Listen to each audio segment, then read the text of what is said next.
Deep fake edited ఇలా పేరు ఏదైనా ప్రజలను తప్పుదో పట్టించడమే. తప్పు ఎవరు చేసినా తప్పే. కానీ ఆ తప్పును కూడా రాజకీయం చేసి బదనాం గేమ్ ఆడటమే ఇప్పుడు లేటెస్ట్.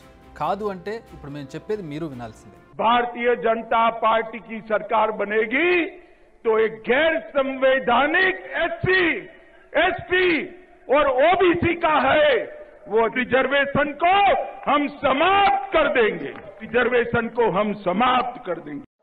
भारतीय जनता पार्टी की सरकार बनेगी तो एक गैर संवैधानिक मुस्लिम रिजर्वेशन को हम समाप्त कर देंगे। ये अधिकार तेलंगाना के एससी, एसटी और ओबीसी का है, वो अधिकार उनको मिलेगा और मुस्लिम रिजर्वेशन को हम समाप्त कर देंगे। కేంద్ర హోంమంత్రి అమిత్ షా మెదక్లో నిర్వహించిన ఎన్నికల ప్రచారంలో భాగంగా రిజర్వేషన్లపై మాట్లాడారు. కానీ ఆ వీడియోను కొందరు ఎడిట్ చేశారు. ముస్లిం రిజర్వేషన్లను రద్దు చేస్తామని ఆయన చెబితే దాన్ని మొత్తం రిజర్వేషన్లను రద్దు చేస్తామని చెప్పినట్టుగా ఎడిట్ చేశారు. ఇది తప్పే, ముమ్మాటికి తప్పే. అయితే ఈ విషయం చాలా ఆలస్యంగా వెలుగులోకి వచ్చింది. కానీ ఇప్పటికే చాలామంది ఈ వీడియోను వైరల్ చేశారు. అందులో కాంగ్రెస్ నేతలు కూడా ఉన్నారు. ఇదిగో ఇక్కడ మొదలైంది రాజకీయం. అమిత్ షా మాట్లాడింది ఏప్రిల్ 25న, కానీ విషయం 29 వరకు హైలైట్ కాలేదు. తెలంగాణ బీజేపీ నేతలు దీనిపై మౌనంగా ఉన్నారు. కానీ ఢిల్లీ పోలీసులకు ఫిర్యాదు చేశారు బీజేపీ నేతలు. దీంతో దేశవ్యాప్తంగా 10 మందికి నోటీసులు ఇచ్చారు ఢిల్లీ స్పెషల్ సెల్ పోలీసులు. 28వ తేదీన ఎఫ్ఐఆర్ నమోదు చేశారు. వెంటనే నోటీసులు జారీ అయ్యాయి. నోటీసులు జారీ చేసిన 10 మందిలో 4 తెలంగాణ వారి ఉండడం ఇక్కడ హైలైట్. మన్నె సతీష్, నవీన్, శివకుమార్, తస్లీమా వీరే తెలంగాణలో ఢిల్లీ పోలీసులు నోటీసులు అందుకున్న 4 నేతలు. వీరందరికీ 91/160 సిఆర్పిసి కింద నోటీసులు ఇచ్చారు. తెలంగాణ సీఎం రేవంత్ రెడ్డికి నోటీసులు, ఢిల్లీ పోలీసుల విచారణకు హాజరవ్వాల్సిందే అంటూ నేషనల్ మీడియాలో వార్తలు ప్రారంభమయ్యాయి. కానీ సోర్సెస్ ఇచ్చిన ఇన్ఫర్మేషన్ అంటూ ఈ టాపిక్ను హైలైట్ చేశారు. కానీ వాస్తవంగా అది జరగలేదు. తెలుగు మీడియా కూడా ఇదే ప్రచారాన్ని ప్రారంభించింది. కానీ తీరా చూస్తే అసలు నోటీసులు ఇచ్చిన వారిలో రేవంత్ రెడ్డి పేరు లేనేలేదు. మరి ఎందుకు ఇలా జరిగింది? ఇది అనుకోకుండా జరిగిందా లేక కావాలని ఈ పేరును హైలైట్ చేశారనేది తేలాలి. గత కొన్ని రోజులుగా రిజర్వేషన్ల విషయంలో బీజేపీపై రేవంత్ టార్గెట్ చేసి నిప్పులు జరుగుతూ ఉన్నారు, విమర్శలు చేస్తూ ఉన్నారు.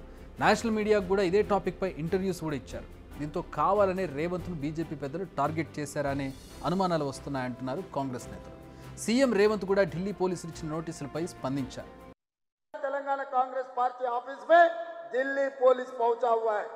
सोशल मीडिया में कोई पोस्टिंग लगाया, इसीलिए तेलंगाना के कांग्रेस अध्यक्ष को, तेलंगाना मुख्यमंत्री को हम अरेस्ट करते बोल के नोटिस लेकर तेलंगाना गांधी भवन में पहुंच गए। इसका मतलब Narendra Modi ji ED, income tax, CBI हो गए, अभी दिल्ली पुलिस को इस्तेमाल कर रहे चुनाव जीतने के लिए। यहाँ पर कोई डरने वाले नहीं है भाई, यहाँ पर पलट के जवाब देने वाले हैं। देखेंगे आने वाले चुनाव में नरेंद्र मोदी जी और अमित शाह को हरा के दिखाएंगे कर्नाटक और तेलंगाना में। ఆరోపణలు విమర్శలు ఎలా ఉన్నా ఢిల్లీ స్పెషల్ సెల్ పోలీసుల స్విఫ్ట్ రియాక్షన్ అనేది ఇక్కడ కాస్త ఇంట్రెస్టింగ్ ఇష్యూ. నిన్న సాయంత్రం ఢిల్లీలో ఎఫ్ఐఆర్ నమోదైతే 24 గంటలు గడవక ముందే దేశవ్యాప్తంగా 10 మందిని గుర్తించేసి ఆయా రాష్ట్రాలకు ఫ్లైట్లో వెళ్ళిపోయి నోటీసులు కూడా అందించేశారు.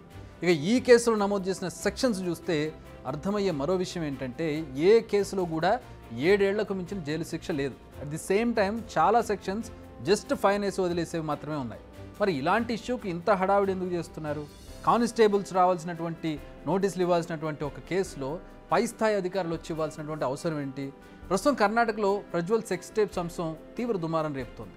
ఈ నోటీసులు వచ్చే సమయానికి సీఎం రేవంత్ రెడ్డి కూడా కర్ణాటక ఎన్నికల ప్రచారంలో ఉన్నారు. ప్రియాంక గాంధీతో పాటు అనేక కాంగ్రెస్ పెద్దలంతా అదే స్టేజ్ మీద ఉన్నారు. ఇలాంటి సమయంలో నోటీసులు ఇస్తున్నారంటూ ముందుగా లీకులు రావడం, అందులో రేవంత్ పేరును కూడా చేర్చడం లాంటివన్నీ చూస్తుంటే ఇదంతా ఆ ఇష్యూను డైవర్ట్ చేసే వ్యూహంలో భాగమనే డౌట్ కాంగ్రెస్ నేతలు వ్యక్తం చేస్తున్నారు. అట్ ది సేమ్ టైం దేశవ్యాప్తంగా రిజర్వేషన్ల రద్దుపై జరుగుతున్న చర్చను కూడా డైవర్ట్ చేసే ఉద్దేశం కూడా ఉండొచ్చని అనుమానాలు కాంగ్రెస్ నేతల నుంచి వస్తున్నాయి. మీరు జోస్యం అనుకోండి, ఇంకేదైనా అనుకోండి, ఈ కేసులో జరిగే విషయాలు ముందే గెస్ట్ చేద్దాం. ఆయా రాష్ట్రాల్లో కాంగ్రెస్ నేతలు ఈ వీడియోలను షేర్ చేశారు, నిజమే. కానీ అవన్నీ ఫలానా న్యూస్ ఛానల్స్ టెలికాస్ట్ చేసిన వీడియోలు, లేదంటే వాటి పేరుతో వచ్చిన ఎడిటెడ్ వీడియో. రేపు విచారణలో కూడా ఇదే విషయాన్ని పోలీసులకు చెబుతారు పార్టీల సోషల్ మీడియా ఇన్ఛార్జీలు. అప్పుడు వీడియోలు ఎక్కడి నుంచి వచ్చాయనే దానిపై విచారణ ప్రారంభమవుతుంది. కానీ ఇదంతా జరిగేలోపు ఎన్నికలు ముగిసిపోతాయి. కానీ ఆలోపు మీడియాలో మాత్రం కాంగ్రెస్ నేతలు విచారణకు హాజరు, అమిత్ షా ఫేక్ వీడియోలు వైరల్ చేసిన కాంగ్రెస్ నేతలు, దానికి బీజేపీ రియాక్షన్స్, కాంగ్రెస్ కౌంటర్స్, ఇవే తప్ప మరేం కనిపించదు. ఇది మాత్రం ఫ్యాక్ట్. సో ఇది ఒక ఎన్నికల స్టంట్ అని, దీని ద్వారా ప్రచారం పొందాలని, దీని ద్వారా కొన్ని ఇష్యూస్ని డైవర్ట్ చేయాలని బీజేపీ తంత్రంగా కాంగ్రెస్ నేతలు అనుమానిస్తూ ఉన్నారు. ఏదేమైనా దీన్ని లీగల్గానే ఎదుర్కొంటామని నోటీసులు అందుకున్నటువంటి కాంగ్రెస్ నేతలు చెబుతూ ఉన్నారు.